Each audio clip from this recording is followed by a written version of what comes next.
Rian Johnson.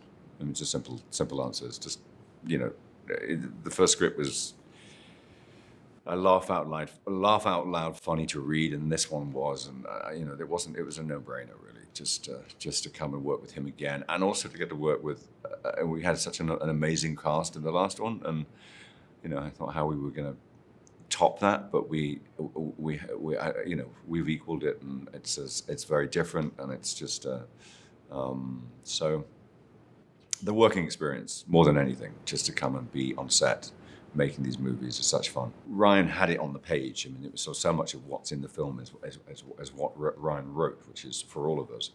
But watching Ed, sort of this character of Miles come out of Ed, it was so much of acting is just reacting, and for me that again, you know, with Ed being so great and wonderful at what he does, it was a sort of easy job for me to sort of just bounce off him. She's immensely talented human being.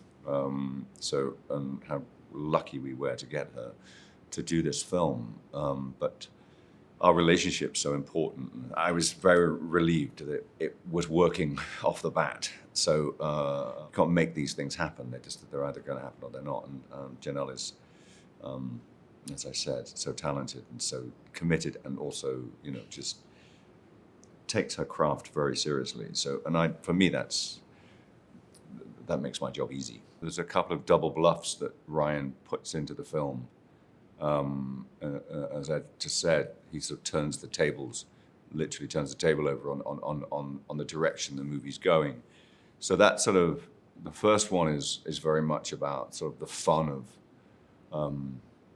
you know, it's a tricky one. It's like Benoit he's exposing someone, but he's trying not to be cruel. He's trying not to be hurtful, yet he's being serious. And it's a sort of tricky line to walk, to try and kind of get that feeling that, you know, he's one of his things is that he appears to be sort of bumbling and, you know, not really on it, but he is.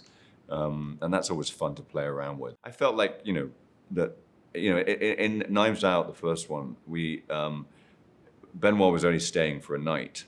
He only was going for 24 hours. And so he kind of didn't really, you know, he threw some clothes in a bag and took the seller up to Boston, and that was it. So we don't really see but I always felt that he had he cared about what he looked like.